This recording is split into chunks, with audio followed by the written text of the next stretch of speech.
Comment gagner 2 à 4 classements en une saison sans rien changer à ton tennis. Alors bienvenue dans cette série de 4 vidéos. 4 vidéos dans lesquelles tu vas apprendre comment devenir un maître mentalement, comment devenir fort mentalement et comment développer un mental d'acier, ce qui va te permettre d'exploser tes résultats et de gagner 2 à 4 classements en une saison. Alors je sais que ça va te paraître une belle promesse, mais tu vas voir que durant ces 4 vidéos, je vais te donner du contenu qui va vraiment te permettre de passer un cap mentalement et du coup d'avoir des résultats qui vont vraiment passer au niveau supérieur. Peut-être que tu ne me connais pas et avant de te donner ces clés et ces outils, j'aimerais prendre quelques minutes pour me présenter. Je m'appelle Julien Musier et je suis le créateur de Mental d'Acier. Mental d'Acier, c'est un site qui aujourd'hui aide des milliers de joueurs de tennis à se libérer des barrières mentales, à être plus concentrés, à gagner en confiance en soi et à arriver à jouer leur meilleur tennis en match qu'à l'entraînement. J'accompagne également des joueurs première série, individuellement en coaching mental et des jeunes joueurs entre l'âge de 13 et 17 ans qui ont le projet d'être joueurs professionnels. J'ai accompagné des dizaines de joueurs depuis maintenant un an, des dizaines de joueurs professionnels et des gens qui ont un projet professionnel. Et grâce à tout ça, j'ai pu mettre en place des méthodes qui permettent aux joueurs de passer un cap mentalement et de faire une vraie différence dans leur tennis. Et c'est justement ce que je vais te partager dans cette série de 4 vidéos. Alors, ce qui s'est passé, c'est que, en fait, il y a 10 ans, à l'âge de 14 ans, j'ai fait une finale de championnat de France. Et j'avais toujours ces problèmes mentaux. C'est-à-dire que j'arrivais en match, et en match, le problème c'est que à l'entraînement, je jouais super bien, j'étais en pôle France, je faisais partie des meilleurs, je lâchais mes coups. À l'entraînement, j'avais un jeu agressif, j'allais vers l'avant, je servais super bien, je frappais fort, je venais finir au filet, mais dès que j'arrivais en match, j'arrivais pas à me libérer. Dès que j'arrivais en match, je me sentais stressé. Dès que j'arrivais en match, le truc c'est que j'avais comme le bras tendu et j'arrivais pas à me libérer. J'étais tellement focalisé sur le fait de gagner ou perdre, j'avais tellement cette peur, ce besoin de gagner, ce besoin de me sentir à la hauteur, que je pouvais pas jouer mon meilleur tennis. Et dès que je jouais contre plus fort, je commençais à me crisper, je commençais à me dire que je méritais pas, je commençais à me dire que j'étais pas à la hauteur. Je me disais que l'autre était plus fort, que de toute façon je pourrais pas gagner. Et même si, par hasard ou par chance, je gagnais le premier set, je commençais à me saboter dans le deuxième set en me déconcentrant, en me disant que l'autre allait mieux jouer, c'est juste parce qu'il avait fait un mauvais premier set. Et ce qui se passait, c'est que du coup, je me déconcentrais et du coup, dans le deuxième set, je perdais le deuxième set et je finissais par perdre le troisième set et j'arrivais pas à gagner contre des joueurs qui étaient au fond de mon niveau. Et peut-être que toi aussi, ça t'arrive parfois d'arriver, de jouer contre un joueur contre qui tu pourrais gagner et tu sors du match, tu perds, tu es frustré, tu sais pas pourquoi. Tu sais pas pourquoi tu n'arrives pas à jouer ton meilleur tennis en match, mais pourtant c'est un schéma qui est récurrent. Et en fait, dans cette première vidéo, ce que je voudrais t'expliquer, c'est que tes croyances créent ta réalité. Pourquoi est-ce que lorsque tu joues contre plus fort que toi, ou pourquoi est-ce que tu crois, lorsque tu joues contre un joueur qui est mieux classé que toi, pourquoi est-ce que tu penses que tu ne peux pas gagner? Tout simplement parce que tu as ancré des croyances dans ton cerveau qui font que, quoi qu'il se passe, même si tu commences à mener, tu vas te déconcentrer. Même si tu commences à mener, tu vas commencer à stresser. Même si tu commences à mener, tu vas perdre confiance. C'est ce qu'on appelle des croyances. Je vais t'illustrer ça par une petite histoire. J'aimerais te raconter l'histoire de Bob et Christian. Bob et Christian, c'est 2 joueurs de tennis. Ils ont le même niveau, le même coup droit, le même revers, le même physique. La seule chose qui change, c'est leur mental. Christian, quand il arrive en match, il sait qu'il peut gagner quoi qu'il arrive. Quel que soit l'adversaire en face de lui, sa croyance, c'est je peux gagner. À côté de ça, Bob, lui, quand il arrive en match, il se dit je sais pas si je vais bien jouer, je suis pas à la hauteur. De toute façon, à chaque fois que je joue mal. À chaque fois que je joue en tournoi, j'arrive stressé. Ce qui se passe, c'est que Bob, quand il va arriver et qu'il va jouer contre un joueur mieux classé que lui, avant même d'entrer sur le court, il va se dire de toute façon je suis nul, de toute façon je vais perdre, de toute façon je suis pas à la hauteur, et de toute façon je ne mérite pas de gagner. alors qu'il a le même coup droit, le même revers, le même service, le même physique que Christian. À côté de ça, Christian, il arrive en match. Tout ce qu'il se dit, c'est « je sais que je vais gagner, je sais que je peux gagner, et je vais tout faire pour sortir de ce match et me dire « je suis fier de moi, j'ai tout donné, et je méritais de gagner. Si l'autre a été plus fort, c'est parce qu'il a mieux joué que moi j'ai tout donné, je suis fier de moi. » À ton avis, avec le même coup droit, le même revers, le même service et le même physique, qui a le plus de chances de gagner son match? Christian ou Bob? T'es d'accord pour dire que c'est Christian? On est tous d'accord pour dire que c'est Christian, puisque Christian il part gagnant. Alors oui, ça paraît simple comme ça, mais entre toi et moi, combien de fois est-ce que tu arrives sur le court de tennis en te disant je vais perdre, je sais pas, je me sens pas bien aujourd'hui, je suis pas à la hauteur. Dès l'échauffement, tu vois ton adversaire frapper 2 ou 3 balles, tu te dis il joue trop bien. Combien de fois ça t'arrive? Plein de fois, je suppose. Et tout ça, c'est parce que tu as des croyances limitantes, tu as des schémas récurrents. Une croyance, c'est quoi? C'est une histoire que tu te racontes et que tu considères comme vraie. En fait, nos croyances vont générer nos pensées.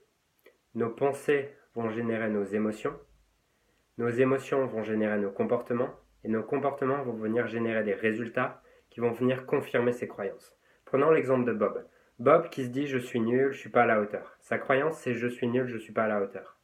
Les pensées que ça va générer, c'est dès qu'il va arriver sur le court, ça va générer des pensées du type je vais perdre, du type je viens de gagner le premier set, mais de toute façon il va revenir dans le deuxième set. Toutes ces pensées, ça va générer des émotions de doute. Ça va générer des émotions de peur, des émotions de frustration, des émotions de colère, des émotions de déception. Ce type d'émotion va générer des comportements associés à la déconcentration, va générer des fautes qu'il ne devrait pas faire, va générer des balles faciles où il y a une déconcentration et qui finit par rater. Tout ça, ça va générer un résultat. Ce résultat, c'est que Bob risque de perdre. Et comme il perd, Bob, ce qu'il va se dire, c'est de toute façon, je le savais, je suis nul, je suis pas à la hauteur. Et tout ça, ça crée un cercle vicieux, qui est que ta croyance va déterminer le résultat, et ce résultat va renforcer ta croyance. Donc, c'est hyper important d'arriver à prendre conscience de tes croyances, puisque c'est la première chose à faire. L'avantage en tant qu'être humain, c'est qu'on a une capacité qui s'appelle la conscience de soi, c'est-à-dire que nous ne sommes pas nos pensées. Et ça, c'est une technique qui est très puissante et qui a été développée par les neurosciences, et je t'en parlerai dans la deuxième vidéo. Je t'expliquerai dans la deuxième vidéo comment tu peux faire pour te libérer de ces croyances limitantes et de ne pas y croire et croire en toi. Dans cette deuxième vidéo, je t'expliquerai en détail comment faire pour croire en toi et comment faire pour arriver confiant et te libérer du doute. Puisque la plupart des joueurs vont essayer des techniques de respiration, des techniques d'affirmation positive. Et dans l'absolu, c'est plutôt bien dans l'intention, puisque eux se donnent l'opportunité, essaient de trouver des solutions pour progresser mentalement. Donc, dans l'absolu, c'est bien. Dans l'absolu, c'est déjà un investissement. C'est déjà le fait de se dire « je peux ». Donc, ça part d'une bonne intention. Mais le problème, c'est que tant que tu ne touches pas aux croyances limitantes, tu vas agir uniquement sur la conséquence. C'est comme mettre un pansement sur une plaie qui n'est pas guérie et derrière tu vas aller courir. À ce moment-là, en fait, tu as juste mis quelque chose pour éviter la douleur, mais ça va revenir au bout d'une demi-heure de course. Tu vois? Et le truc, c'est que tu dois traiter la cause. La cause, c'est traiter tes croyances.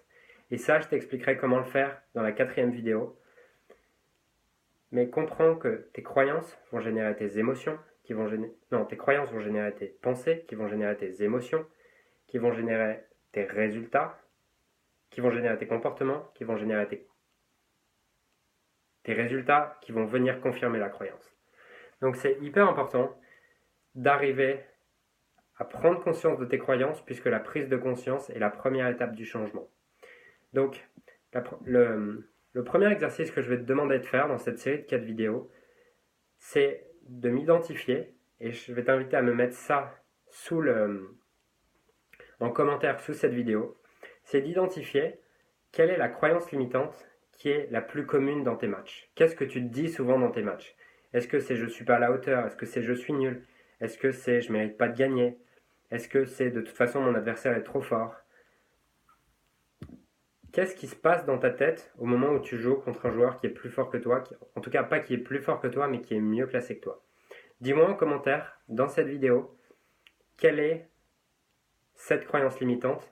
Et on va voir dans la deuxième vidéo comment faire pour ne plus croire à ces pensées limitantes. Dans la troisième vidéo, je ne te dis pas encore ce dont on va parler. Et dans la quatrième vidéo, je te donnerai la technique pour te libérer des croyances limitantes. Tu vas voir, là c'était juste un petit préambule, on va dire. C'était juste une petite mise en bouche.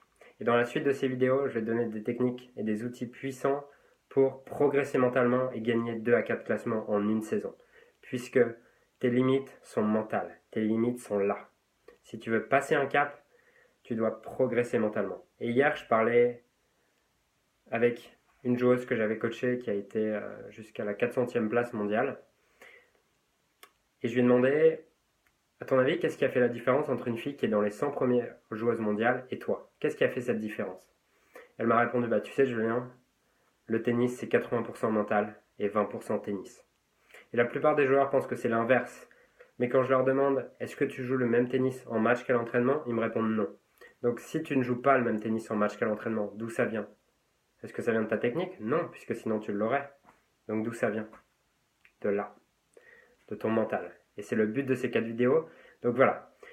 Pour cette première vidéo, mets-moi sous cette vidéo en commentaire quelle est la croyance limitante, la pensée racine, la pensée qui arrive souvent dans tes matchs et qui est négative, qui vient te saboter, qui vient t'empêcher de gagner. Tu me mets en commentaire sous cette vidéo quelle est cette pensée, ça m'aidera à customiser les prochaines vidéos pour t'aider encore davantage. Et je te dis à très vite pour la seconde vidéo. Je t'enverrai un mail pour te prévenir de cette seconde vidéo. Toutes les vidéos ne restent disponibles que pendant 2 jours, donc assure-toi de regarder cette deuxième vidéo au moment où je t'envoie le mail. À très vite. Ah, dernière chose, j'ai failli oublier. Si tu connais des joueurs autour de toi ou des joueuses qui mentalement se brident, qui mentalement n'arrivent pas à avancer, partage-leur le lien que je t'ai mis sous cette vidéo. Et comme ça te permettra de pouvoir aider aussi les joueurs avec toi. Et c'est beaucoup plus sympa en plus de suivre une série de vidéos avec des amis. Donc partage également cette première vidéo, ce lien d'accès à la première vidéo. Et je te dis à très vite pour la seconde vidéo. Tu vas voir, on va voir comment faire pour se libérer des pensées négatives et ne plus croire à ces pensées négatives.